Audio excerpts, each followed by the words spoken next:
Brave Space podcast.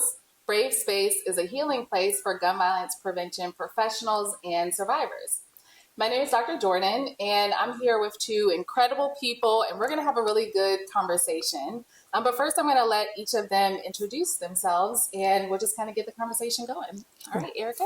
Sure. Hey, everybody. My name is Erica Atwood. I am from Philadelphia, Pennsylvania, and I serve as the Deputy of Engagement for Cities United. Nice. How y'all doing? I know y'all probably know me, but if you don't, I'm Ricky Dip Usher from Atlanta, Georgia. They like to call me the mayor around here sometimes. I don't know why, but they do. CEO and Executive Director of Wii Care Atlanta, grassroots organization around in Atlanta, doing a lot of great work when it relates to violence reduction and things of the sort. Partnering with Girassol Wellness. We got love for each other. Yeah, for sure. So Erica is here joining us from Cities United because we have a really big announcement tomorrow. They're going to announce the awardees of the CAPS grant. Yes. You want to give us kind of a rundown of what the CAPS grant is? Sure. CAPS is a coalition, the Coalition to Advance Public Safety, and it is a partnership between a number of national organizations, so National Institute for Criminal Justice Reform, Cities United, the H.O.P.E, and the Collective. We all come together to support kind of a holistic approach to how we look at reducing violence, particularly in Black and Brown communities. Atlanta is one of the cities that we will be working with. Cities United is the lead in this city, and we will be tomorrow announcing $500,000 that we will be investing in community-based organizations and the support of those organizations here in Atlanta. Very nice. Yeah. Very nice. How'd that sound? Ooh-wee. People got it going. I think we have one of the awardees right Yes, here we do. with us. Wii Care. So Yeah, we got two of the awardees right here. Girassol Wellness, you know what I'm saying? Yes. But I think when it comes to like us having that, lane to be able to be funded and be in small grassroots organizations, it gives a lot of, how I'm going to put this on, it gives a lot of going forward, like pushing us forward as it relates to like taking care of community, because a lot of these organizations, they get funding and they be big organizations. By the time they get to the ground, little Johnny them can't go to the movies. You see what I'm saying? Yeah. So at the end of the day, like it makes a whole lot of, I guess, difference that you all coming in and finding those grassroots organizations. It's like, okay, we're gonna make sure these people get the funding because these the people that taking care of the people.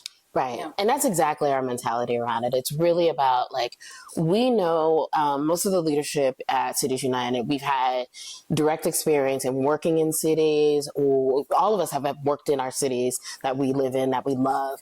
And we know that our best relationships were with the folks like you all that were on the ground, that have the relationships that come from the communities that have been impacted. Because those are who are closest to the problem or closest to the solution. Yeah. And so we can give our money to large organizations, but to your point, it's never going to get to that little boy who we know is at the nexus of being of being a shooter or being shot. Oh, yeah. We know that we have organizations like Girassol Wellness. They're going to take care of a holistic approach and a culturally relevant approach of wellness and of healing in our community. And so being healing centered, really caring about the folks that are there and not checking off boxes is what's the most important thing for this work to, one, work, two, be sustainable, and three, have our generations be safe, happy, and hopeful. Sustainability, that's big, because you can do the work, but if you don't do it right, it won't last. It'll disappear. Yeah. And it's about time that we stop putting money out of our own pockets. For sure.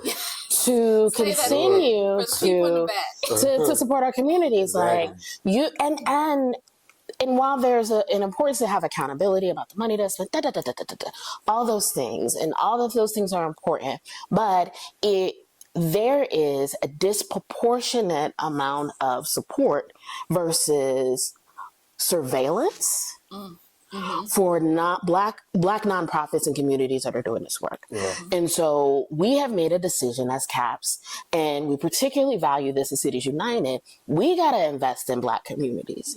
We've got to invest in those who we know have been doing the work on a string, have been hustling to save lives in their community. And so what does it look like for you all to breathe for just a minute? Because you got a couple extra dollars in your pocket. And how do we continue to support you even outside of that money with coaching, with other kind of supports, but helping you like figure out all the things you need to do to grow. A lot of us take ideas that we have and we go in our communities and we're essentially program managers. We have not been taught to be executives. And so what does it mean to have somebody invest in you, see the value of the work you do, and then support you in becoming the executive of the organization and the community that you love? Yeah, for sure. And I would love to hear Dip give a little narrative about that, because you say all the time, like, you're in the red, right? But being in the red has never stopped you from actually doing the work. Yeah, because I know how to go get money. Yeah. Like, you know, I come from the street. I ain't going to say I'm going to go get money the street way, but I know how to go get some paper. So at the end of the day, I'm probably going to owe. If y'all watching these, you know I owe y'all. We're going to be okay. But at the end of the day, like, I probably owe some people. But I got to do that to be able to take care, because, you know, I got to pull stuff together. I read the room in the neighborhood, and if I feel like, you know, it about to be, something about to pop off, or it about to, you know, explode like a volcano, then I'm going to put something together where I'm going to go get two 18-passenger vans, and we're going to go. You know what I'm saying? It's on dip today, $3,000 or $4,000, whatever it is. I just threw a neighborhood day in my neighborhood, August the 10th. I probably spent like $15,000 for one day, but you should have seen the smiles on people's faces. Generations of people, from little kids to, they were 8 to 80 out there. It's a qualitative ROI. And so if you think about return on investments, like if you think about a capitalist society, what are you getting back for your money? Exactly. And you're getting back happiness. You're getting back social connectivity. You're getting back, these kids now know somebody cares about them. There's a sense of belonging. That doesn't have a dollar amount. Right.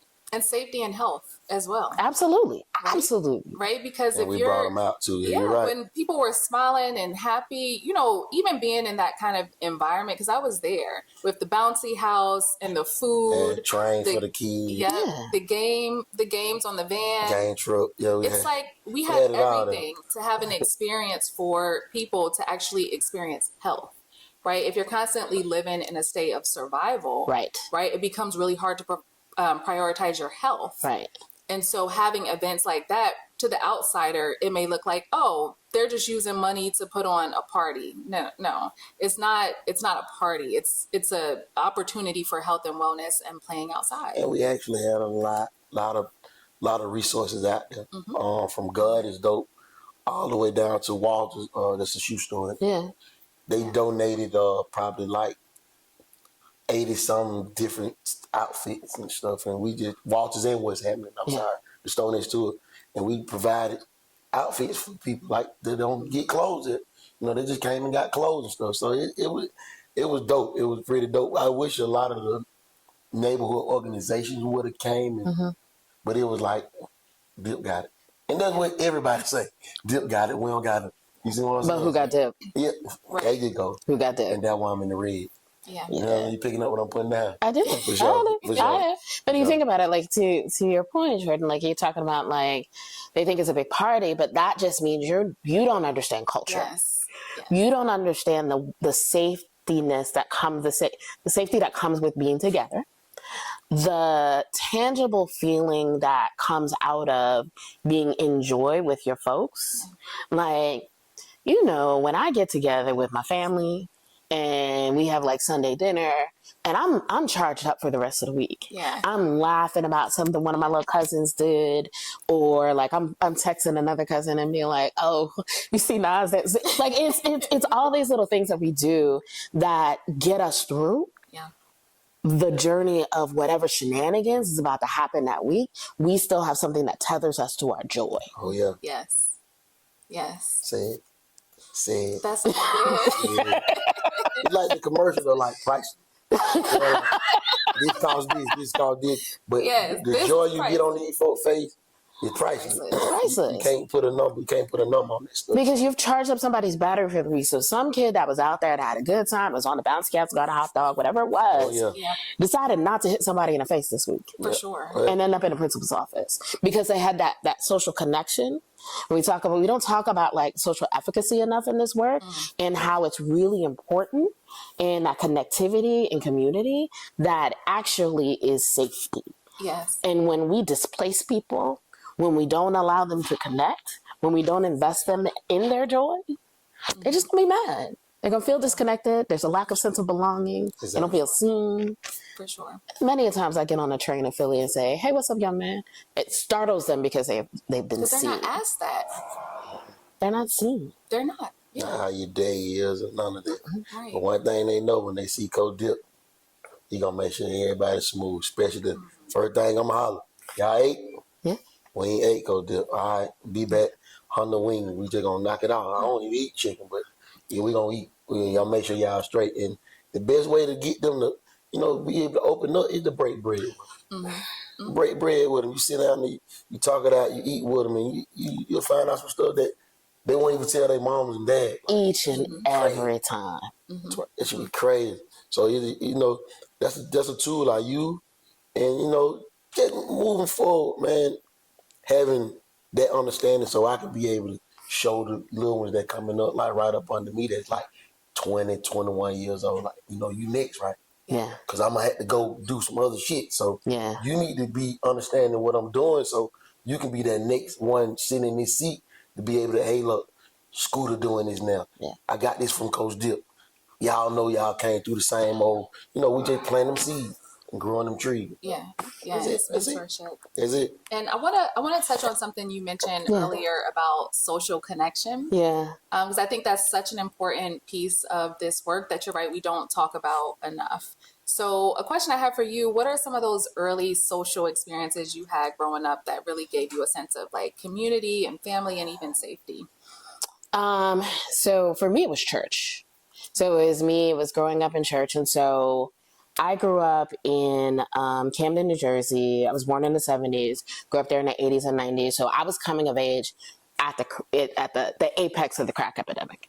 And so think about when the war on drugs was happening.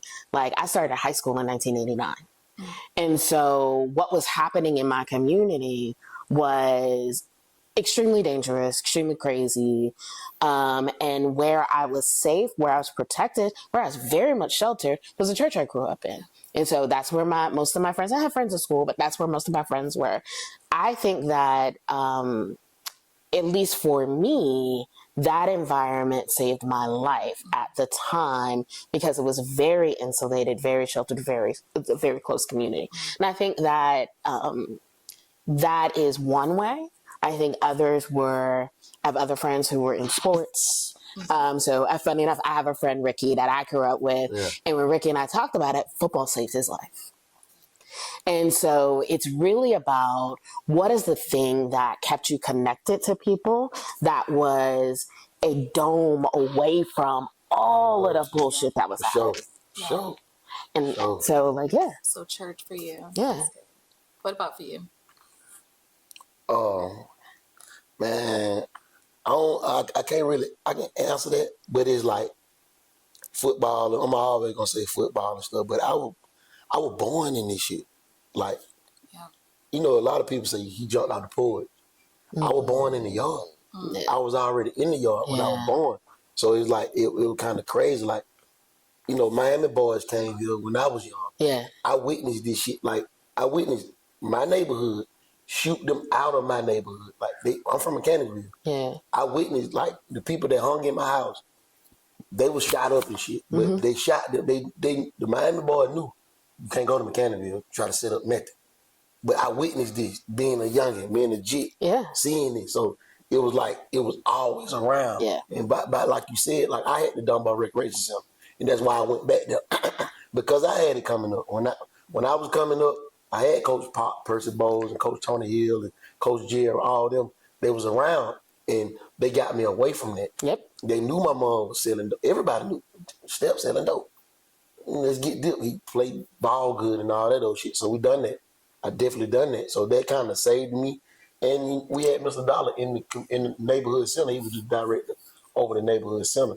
He took us and got other kind of experiences like Lake Alatoona, like say going to a Savannah, or he ran for something in DeKalb County. And we helped him on his campaign. Yeah. So we holding up signs and all that for him.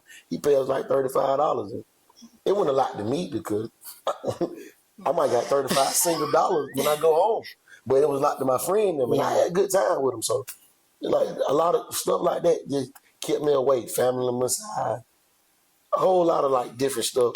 It kept me away from, running off the deep end.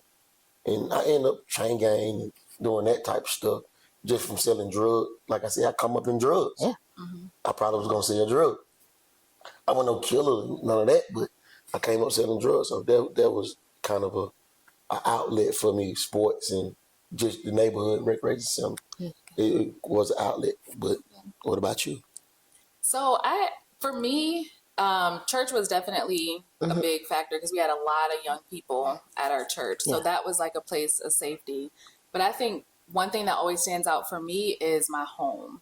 Like, I always felt like my mom went above and beyond to make sure that in the house, like, there was a sense of safety. So we grew up and our house was like relatively quiet, right? Because I was quiet. My brother was kind of quiet. My mom, she was more outgoing, but she gave us space to just have quiet. And in the neighborhood, we also stayed in a neighborhood with a lot of kids. And this was what, the early 90s when people were still playing outside. Yep. So we could all go outside, play, come back when the street lights came on, and it was safe. And it was safe also probably because we were in a group. Yeah. But also our parents were talking. Yeah. And so, when I look at young people today, or even some of my young clients, and they never have really played outside, or they haven't had that experience. It's like, it makes me look back and have so much more like gratitude for that experience, because we can take the little things for granted, but to be able to go outside and play is a big deal. Yeah. And so, I kind of grew up with that sense of safety, not only in the house, but also in the neighborhood. It definitely has shaped a lot of the ways that I think about how can we make our work better in the space of gun violence reduction. Yeah, when I think about root causes to the work, and I think as you were telling your story, I was thinking about, like, I moved around a lot as a kid. So the stability wasn't there in the same way. But there was always still we could go outside and play. When I think about the neighborhoods, at least in the community that I live in now, or the communities that I served when I was working for the city of Philadelphia, folks are being displaced because they're getting priced out of neighborhoods. And I'm seeing that across the country. Right. And so we're not able to have, even though I moved around, I kind of moved around the same neighborhood. Yeah. So I didn't have to switch schools. And so I might have lived on 33rd Street and moved to 36th Street. But again, that's the same neighborhood. It's just on the other side of the park. Yeah. And so when you think about that, or move from Westfield to Federal, like, it's just on the other side of the park, but it's still in East Camden. And so when you think about that, when you think about displacement, you've got folks moving to whole new neighborhoods, whole new different groups of people, whole new different corners, because they can't afford to stay where they were. Whole set of rules. A whole new different set of rules. And so we've also got to think about stability of neighborhoods, economic development, affordable housing, all those things. We are just triage in our work. But what are we getting at in terms of creating those neighborhoods and those ecosystems around our people that support them to be well where they are and not have to be moved and displaced? Yeah, that's a tough question to. I mean, it's not for us. Yeah. We're triage. Even as we're thinking about it. Somebody gonna have to start unpacking that stuff. They're gonna have to, because you're gonna keep being a cycle of what's going on, and to, I guess, combat the cycle of get in the cycle and just see what's going on. You got to get in there. Yeah, you got to get in there, or you got to get somebody with the living spirit. Yeah. And then you can't then beat living experience. I don't give a goddamn what's going on. Nothing beat lived experience because, at the end of the day, we doing this work and we the subject matter expert when it come down to it. Yeah. And can't, we want to say that we'll pull people in and, you do the work to it, but it got to be on us to be able to say, like, not gatekeep, but basically like gatekeep. Protect. Yeah, we gotta protect this stuff. It's being the guards at the gate. It's making sure you are coming into our communities and doing no harm. And that doesn't mean you can't come in. That doesn't mean you can't contribute. Doesn't mean you can't visit. But you can't come in here and come messing up shit. Like, you gotta come, like, do we have shared values? That's the entrance. Like, you get to come in if we know we are not trying to make $1 off of our people. That's not my goal. Exactly. Yeah. Because I went through this before. I went through that. Like, I don't like to talk about organizations and stuff, but I went through it. And it's like, y'all, I shouldn't have, but y'all tricked me. But y'all tricked everybody. But talk about it. It's a brave space. Yeah. So like, what is some of the harm that organizations? Yeah, they harm the ecosystem of Atlanta. Yeah. With just being people that we thought that we can trust. That's, they wasn't in the work, but they did some work with families, or they say they did work with families, because when we end up sending them people that the work they're supposed to do, we had people that fall up under the umbrella of, okay, we do what it was, mental health work. Yeah. They never can do that. So they weren't doing shit, really. So what it was is, pure violence ended up coming down. Yeah. And violence reduction, they wanted people from neighborhoods. They ended up finding us. They found us and they were like, okay, we can't just be cure violence, we got to fall upon us. Yeah. So this is why that fiscal aid, fiscal sponsorship, every time I hear it, I get traumatized, because they supposed to came in and been the physical sponsor. Okay. It went from y'all the physical sponsor of this program or this organization to y'all work for us now. And that's not a clear communication. Yeah. So they got their rules. So what they was doing was they seen the program and they knew more funding was going, because the funding came from the city. They knew more funding was gonna come down. So what they were trying to do is get us in there, get us to knock the crime down, because we knocked the crime down 34%. Yeah. In the MPUV area. We knocked the crime down. They were like, well, shit, we're going to water it down now. We're going to bring people in that we want. So they went to firing us. You know what I'm saying? If people let me go for getting a COVID test in a day too late. So it's like shit like that. You know what I'm saying? So yeah, and that's where, like, we get into this space where we replicate white cultural norms that don't fit into how we have to integrate and work within our communities. And so there's a list of the written word above, verbal communication, the respect of a hierarchy versus a collaborative. And so, and I'm kind of pulling that out the air, but like, there's a list of what are not culturally responsive systems or practices and policies we build out that affect any work we do, whether it's violence reduction work, early childhood education, or anything. There's just these cultural norms that we've assimilated to that push back against the sense of belonging, the sense of community, how we operate as Black folk. And how we grew up. In a lot of ways, we were socialized to have block parties, right? Absolutely. Now we can't even stand outside. Well, I mean, and then there were rules on the block. And so even though I was on the block and I was in community, she the smart kid. Send her, like, exactly. Go home. Exactly. And so there were rules. There were rules. Now it's like, no rules.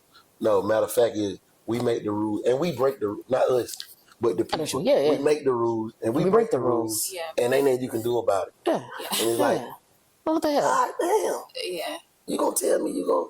But if I break a rule, I gotta go sit in the corner. Yeah. No, your ass gonna sit in the corner. Yeah. Because at the end of the day, I'm the subject matter expert when it comes to this shit. So you gonna sit your ass in the corner. And that's just how I gonna have to go. You gonna have to start going like that in order for us to restore some order, or to keep some order in the inside of community. it. And also, too, just making sure that we're concentrating more power within our community. Absolutely. Right? Because we have the ideas, we have the sauce, right? But a lot of times what happens is people they want to come in and colonize this word. For sure. They want to colonize. I got a listening. What? They I want got to a colonize listening. our mind and our ideas and try to fit us into something that does not work for us. There are folks who have written books that talk about our work but never did the work. And they're the ones doing the book tours, making the money. For sure. They've never done the work. They can't do the They work. can't do it. How can we allow that? And that's why I say it got to be us to be like, we can't allow that. Yeah. You know what I'm saying? I mean, Either we got to go on the plagiarism. We got to do something. We got to do something. Like, y'all got to back up off of it, because if it don't, then you're going to get a lot lesser dips, a lot less Ericas, a lot less joy. Yeah. That's saying, like, nah, they taking the shit from us anyway. You know we can have it. Yeah. But ain't nobody going to get affected with who? The community. And I think we are, if I look at particularly like the two generations that are coming to power. So if I look at millennials and Gen X, and so like I got my AARP card now. So like I'm on the high end of like a coming into power and thinking about like what's next. Millennials are coming into like we are running our own shit now.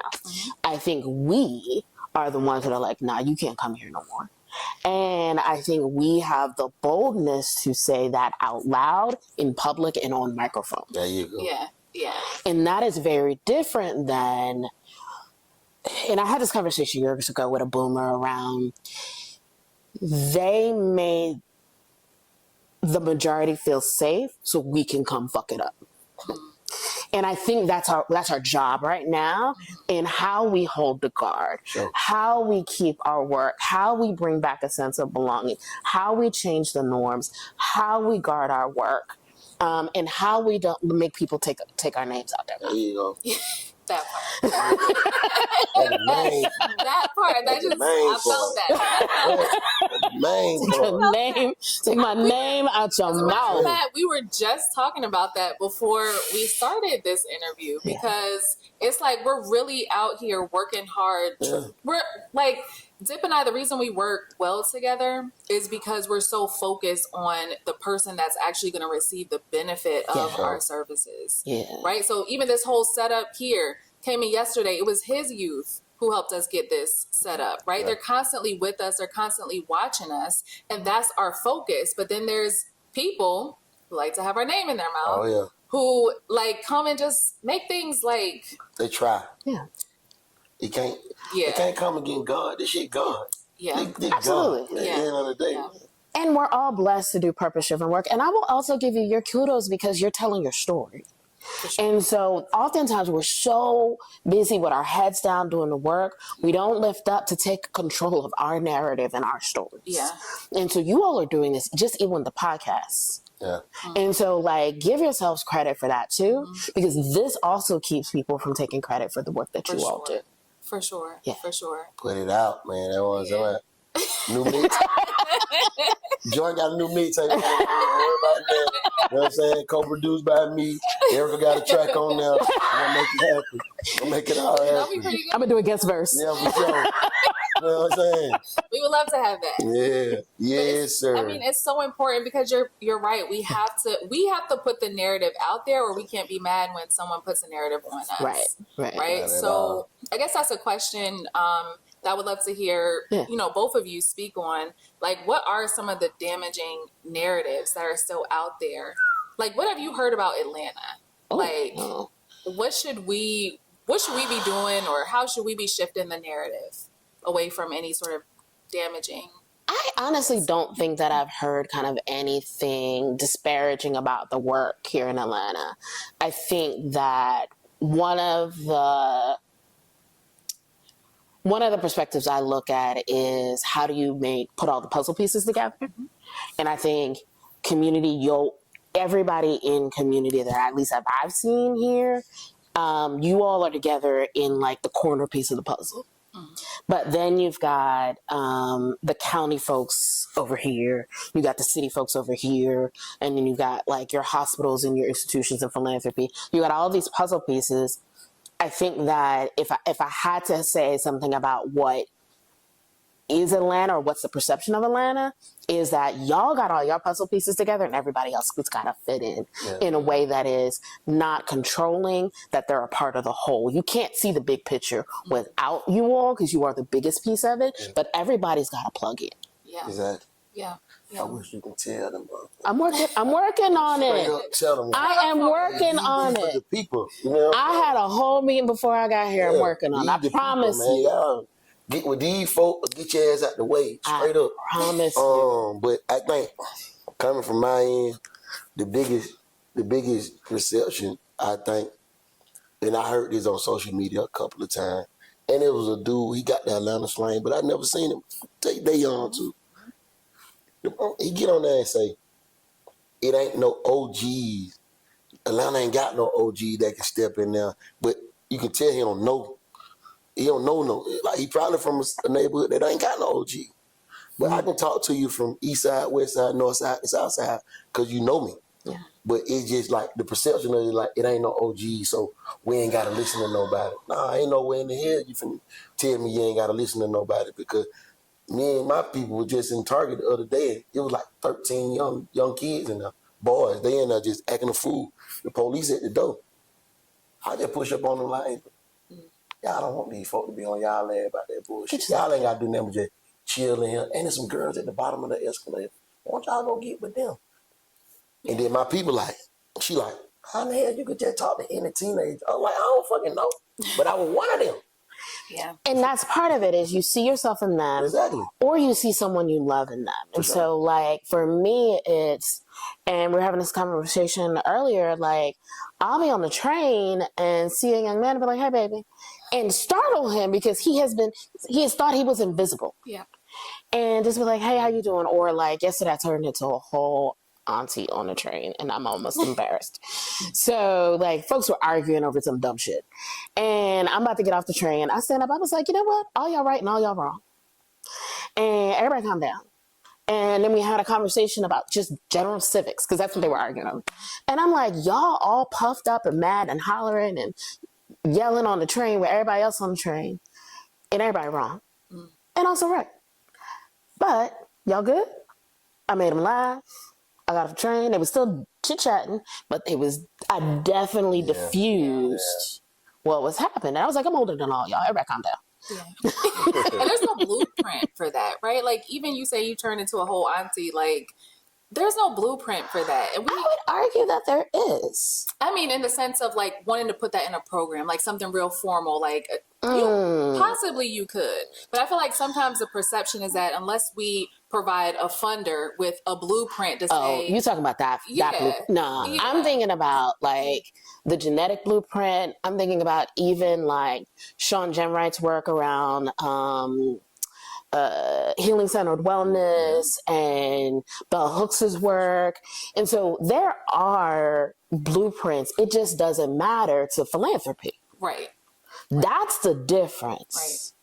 Right. And when they actually measure what matters to us versus what matters to their endowments, or what has been touted as the standard or measurable, or like, if we got to change it. And I think this is the work that the collective is doing, the Black and Brown Collective out of DC is doing around how do we change the standard for success in our work in community that is focused on our culture.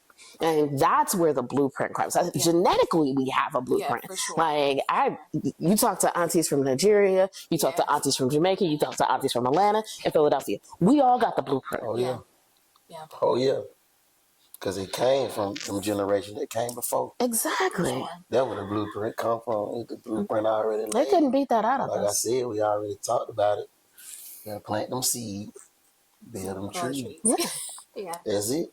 That's all it is. I think one area, just kind of going back to the narrative piece, that has been a big challenge is or at least what I'm hearing from like participants and clients, is they don't always know like what services are available. Yeah. Right. Like I had someone tell me the other day, oh, how long have y'all been doing the brave space? I didn't even know that that was available. Yeah. And I think maybe that's on us to communicate more about the work that we're doing.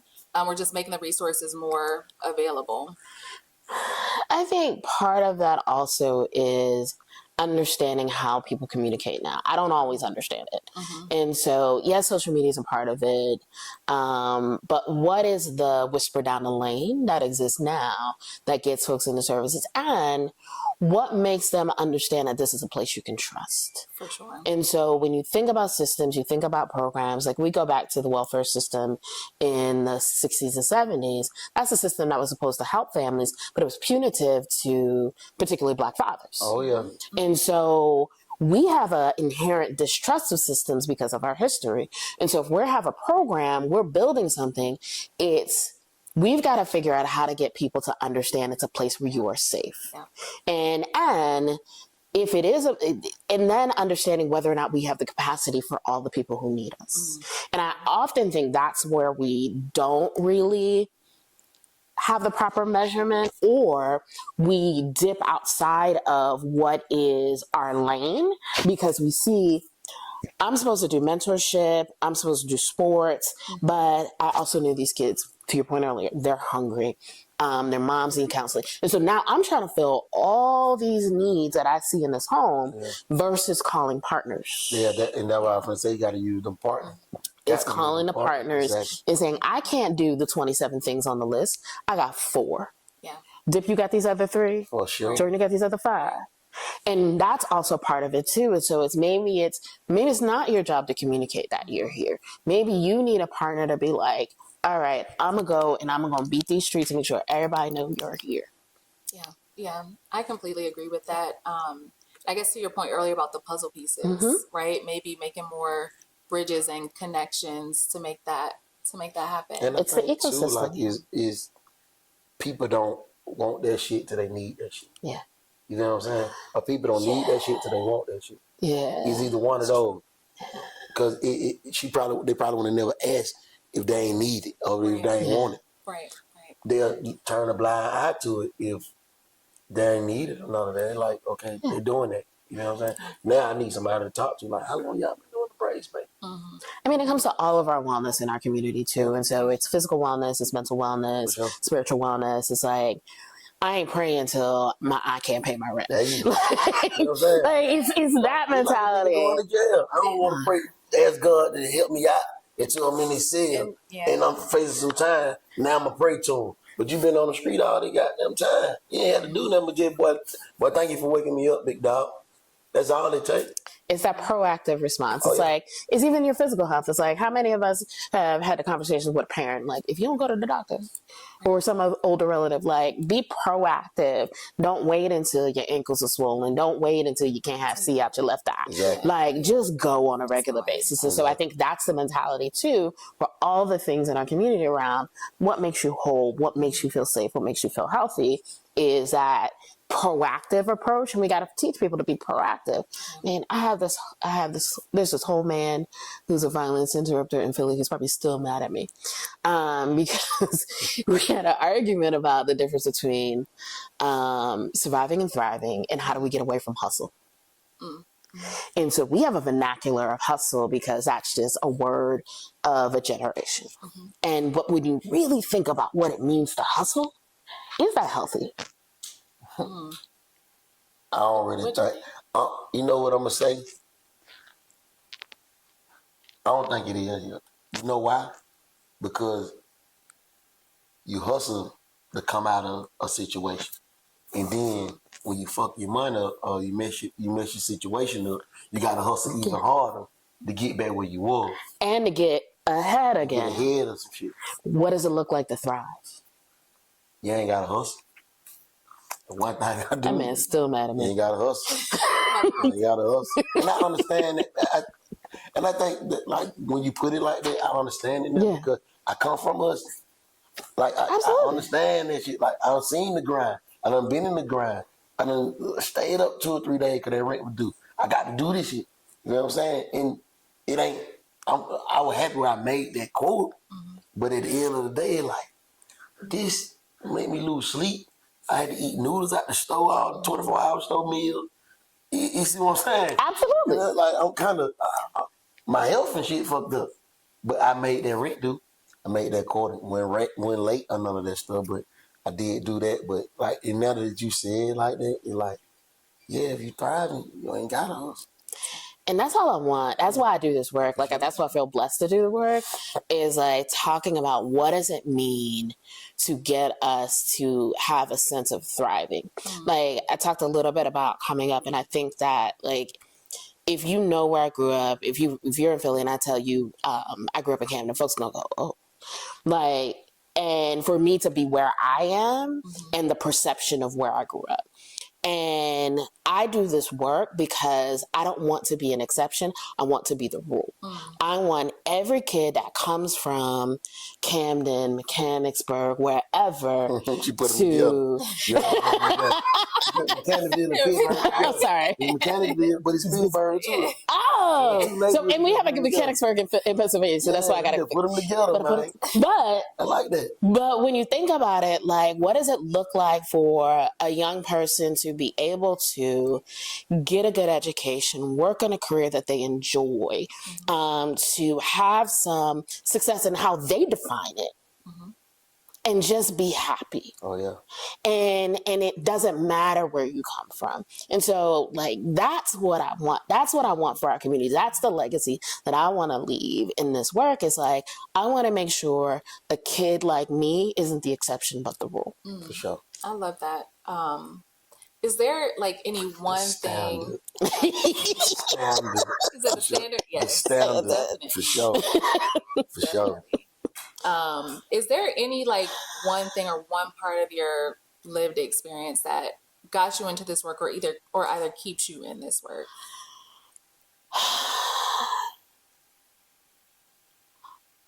I don't know that there's one thing. I do think it is kind of that story of my life of being the exception. And that really is my driving force in it's to live in purpose and to know that that's a privilege. Like, to know what that feels like, to like know that I'm doing something that matters. Whether it is you are a waterways engineer, a forklift driver, a deputy of engagement, knowing you do something that matters, that is with purpose. Oh yeah. Like, that is what drives me, because I think everybody should experience this level of Black joy. Yeah. What? Yeah. Yeah, you hit it right on the head. I'm gonna ask you to answer that question, so you can't answer your own question. My own question. Oh yeah. I think so much of my experience kind of pushes me to want to see families healthy. Like, that has always been a driving force, because I really believe that it's possible, right? Because as Black people, we've come through so much down the generations, and I really feel like it was the family structure in a lot of ways that provided some sort of safe place or some stability, which ultimately leads to health, right? And it's like, even as a healthcare provider, I can have all the recommendations and they can mean nothing, right? If I'm working with a child who's worried about their parent, or worried about their sibling, or worried about their selves. And it's like, we're pushing health, and, in the healthcare system, we talk about health, but it's like, what does that really mean? And who is that for? Well, right? It's like, that's always a question that's in my mind, because the way that healthcare is delivered, it's not for us. I mean, but we public health though. We public health work at the end of the day. We are, because we're trying to we're trying to shape something that actually works for us, but the dominant system is like not for us being healthy, being enslaved. Like, our health was because we were property, so we can get back to work. Yeah. Right. And then even to the point earlier about this hustle mentality, right? Are we hustling to work, or are we hustling to live? Like, it's a literal survival technique. Yes. So I would say that's kind of the thing that tends to be a driving motivation for me. Yeah. What about for you? What's keeping you What, motivated? what put me in it was just the community. I seen the community. It was it was going a way that it wasn't like that when I was growing up. Yeah. And I seen the kids out there. They like, okay, these kids down there can't even come outside because we out here doing dumb shit. So let's have a meeting. It came from me having a meeting where all the women came together. Like, yo, we gonna back what Dip saying, because it's like, no, we can't be doing it. Why summer camp going? Okay, from 7 o'clock to 5 o'clock. Y'all niggas don't need to be in the park doing that crazy because these kids need to be out here doing summer camp stuff. Yeah. And what keep me is Mario. Is damn it. It's Mario. Okay. I ain't think I wanted to do that then though, but It's a brave space. it's Mario. It's cool. Yeah. And he up there, he know it. Everybody that know me know it. Mario was a kid that, like he was my kid, cause nobody deal with him. Nobody didn't want to deal with him. Attitude crazy. I made sure they had jobs and stuff, and I ended up quitting the city. And the people that was supposed to make sure that the kids that in the summertime may get in trouble get jobs, they went to turning their back on the Mechanicsville kids, and he didn't get a job. And Mario, mama in jail for murder, and he got little brothers out there. Big brother ain't nothing, so he got to try to provide for everybody. He taking stuff from people because he can fight, taking guns and stuff, and took another kid that grew up under me gun. They don't know how to talk to these young. They don't know how to call me because they want to keep me out of it. Yeah. And they end up holding court in the middle of the street at 3 o'clock in the evening. But if Mario had a job, well, he would have been there at 3 o'clock in the evening. That is job. So he like, that shit. Yeah. I'm not trying to have another Mario, but in between that, I got Trey. He got killed. He was working too. Yeah. You feel what I'm saying? So it just, Michi just got killed. He trying to get a job too. So it's just that type of stuff. So if I can provide some employment for them, why teaching them, why still being dipped because they know not to do nothing crazy, why they around me or represent me. You know what I'm saying? It just, now I just don't like to say that shit, but funding a big problem with just, skip. That's why I appreciate y'all for coming to the town and making this shit happen. Because funding a big problem with this shit, because, I can come out my pocket, but I'm going to be homeless in a minute. You know what I'm saying? So, I can do that, but if I can be able to employ, and shout out to Annie Casey, because last year last summer they ended up helping me, get some kids employed. But if I can employ some kids, 10 to 15 kids throughout the year, it can be a change right there. That'll be a change right then. So, just getting a clear understanding. It's going to take some time, and I know that. But if I keep on it's like trying to chop down a tree. It ain't going to fall right then. But if I keep chopping at it, it'll eventually fall.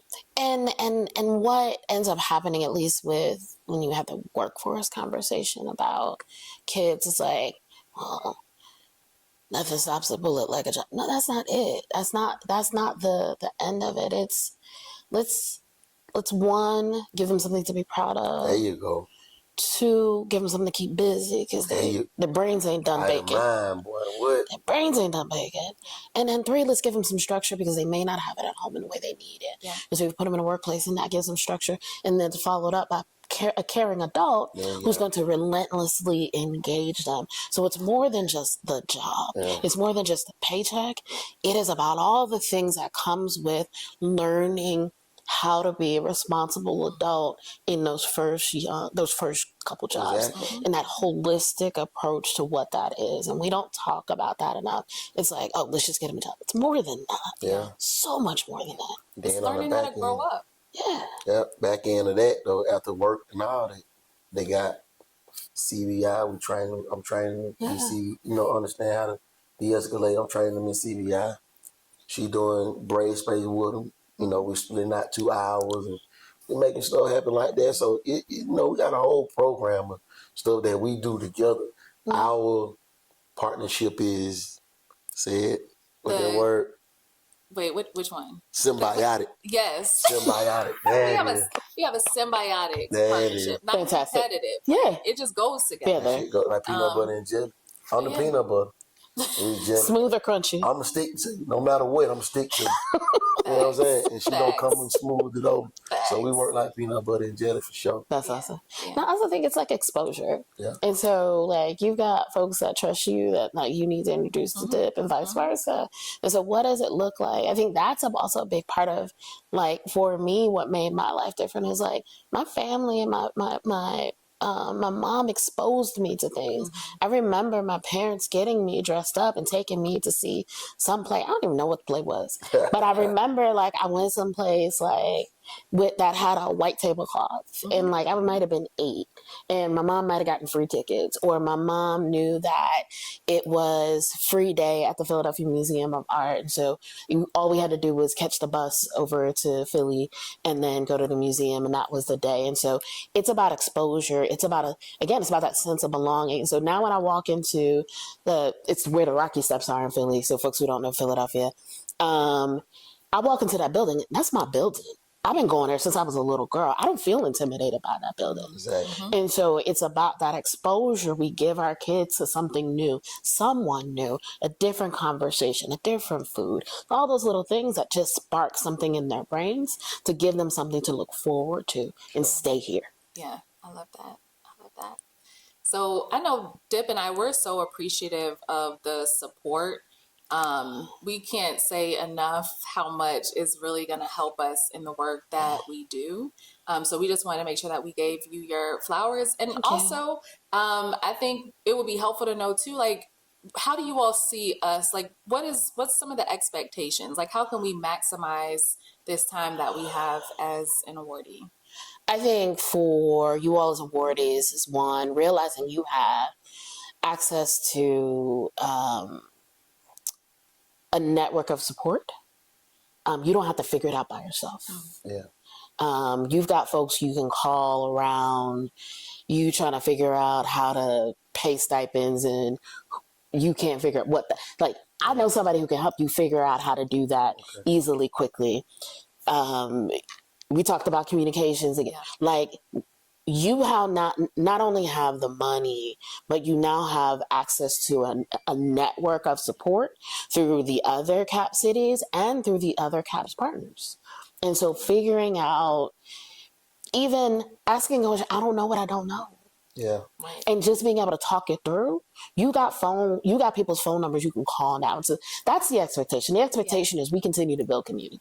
We're not asking you to jump over, do somersaults and cartwheels and dumb shit y'all ain't done before.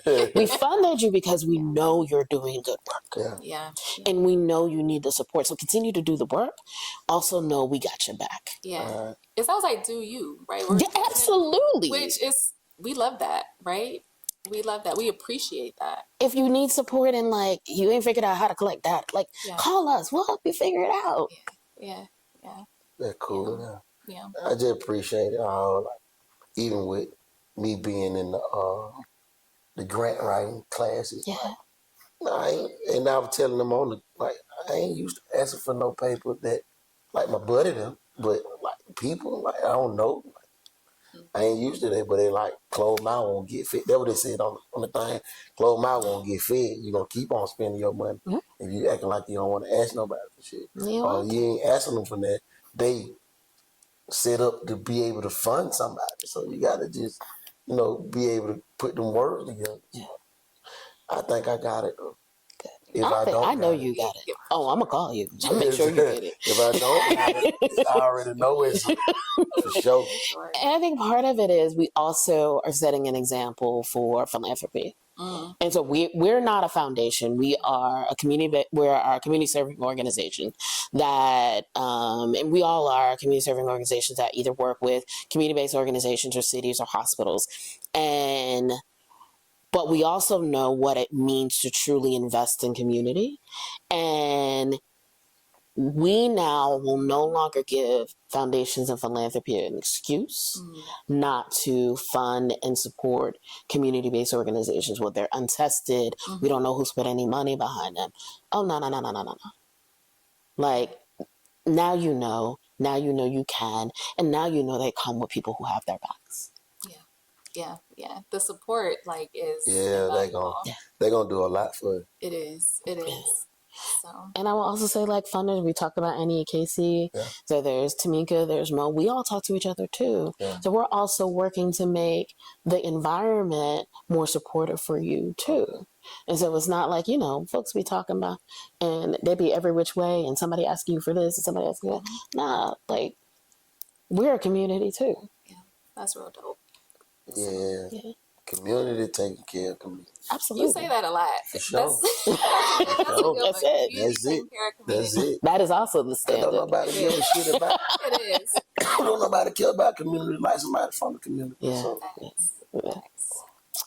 Well, again, we so appreciate your time. We're looking forward to spending more time with you during this week. Yes. I will see you all bright and early tomorrow morning. Yes, bright and early.